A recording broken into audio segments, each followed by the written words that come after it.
Bima menjadi sakti karena racun dan bisa.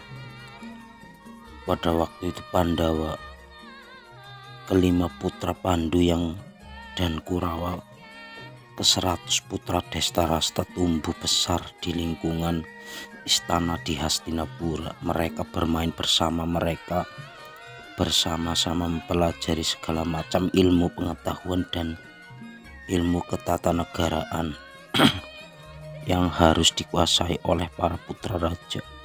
Bima Pandawa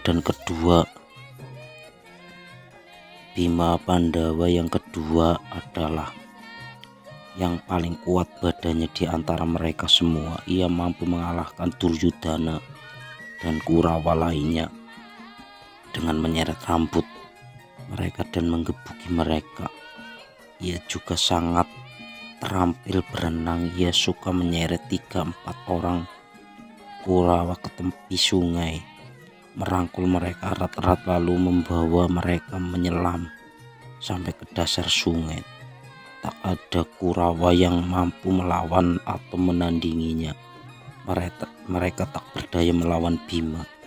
Pada suatu hari ketika para Kurawa sedang asyik bermain-main di atas pohon raksasa, Bima datang, putra Pandu, lalu menggoyang-goyangkan pohon itu dan menendanginya. Karena kekuatan Bima yang luar biasa, para Kurawa terpelanting berjatuhan seperti buah-buahan ranum. Begitulah tidak jarang anak Destarasta babak belur karena Bima. Tidak mengherankan jika kelak di kemudian hari Kurawa sangat membenci Bima. Bibit kebencian itu sudah tersemai sejak mereka masih kanak-kanak. Setelah mereka semua cukup besar, Guru Kripa mengajari mereka ilmu memanah dan menggunakan berbagai senjata perang serta ilmu-ilmu lain yang harus dikuasai putra-putra raja. Duryudana yang iri, dengki dan sangat membenci Bima suka berbohong. Ia melakukan perbuatan jahat terhadap Bima. Sebenarnya dalam hati Duryudana sangat khawatir akan kehilangan haknya atas takhta kerajaan Hastinapura. Sebelum kerajaan Hastinapura diperintah oleh Pandu pamannya karena ayahnya buta. Setelah Pandu meninggal, kemungkinan besar takhta kerajaan akan diberikan kepada Yudhistira. Setelah putra sulung Pandu itu dewasa, karena ayahnya buta dan tidak bisa berbuat apa-apa, Duryudana berpikir bahwa ia harus menghalangi Yudhistira naik takhta. Ia ingin membunuh Bima, panda yang paling perkasa. Setelah Bima mati, kekuatan Pandawa pasti akan hancur. Demikianlah Duryudana membuat persiapan untuk melaksanakan niat jahatnya. Ia dan adik-adiknya mengatur siasat untuk menenggelamkan Bima ke dasar sungai Gangga, kemudian mencederai Arjuna dan Yudhistira, dan yang terakhir merampas kerajaan. Bersama-sama adiknya dan Pandawa, Duryudana pergi ke sungai Gangga untuk berenang. Setelah puas berenang dan merasa lelah, mereka makan lalu beristirahat di dalam kemah. Di antara mereka Bima yang paling lelah karena dialah yang paling jauh dan paling lama berenang. Bima merebahkan diri di pinggir sungai. Kepalanya pening sekali. Dia tidak tahu makanan yang dihadapnya tadi telah diracuni oleh Duryudana dan adik-adiknya. Melihat Bima terbaring lemas, Duryudana segera mengikat sepupunya itu dengan ranting-ranting pohon berduri dan menutupi tubuhnya dengan daun-daun gatal. Kemudian mereka melemparkan Bima ke papan lebar yang dipasangi paku tajam beracun.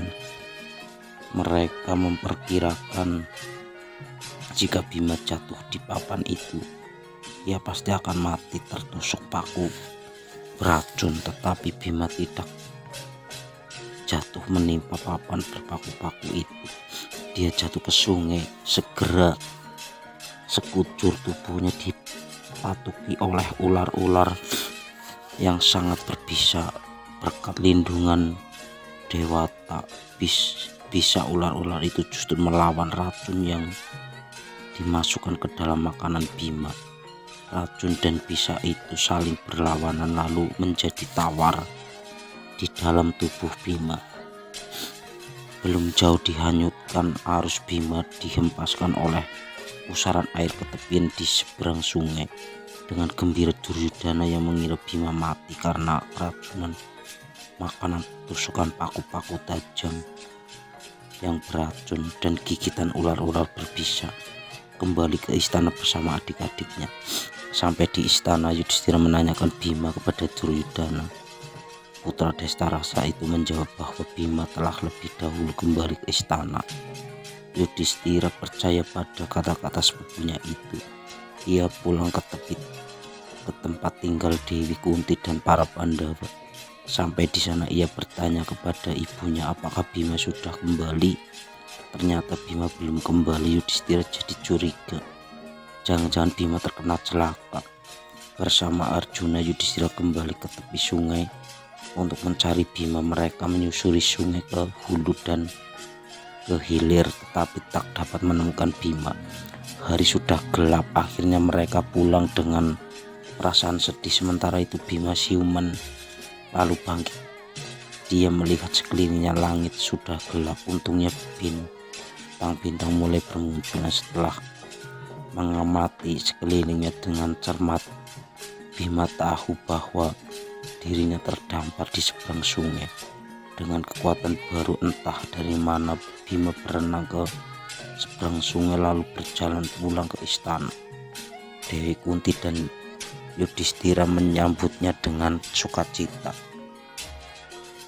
Kekhawatiran mereka berganti gembira karena ternyata racun dan bisa yang merasuki tubuh Bima tidak membuatnya mati. Sebaliknya Bima justru bertambah kebal, sakti dan perkasa.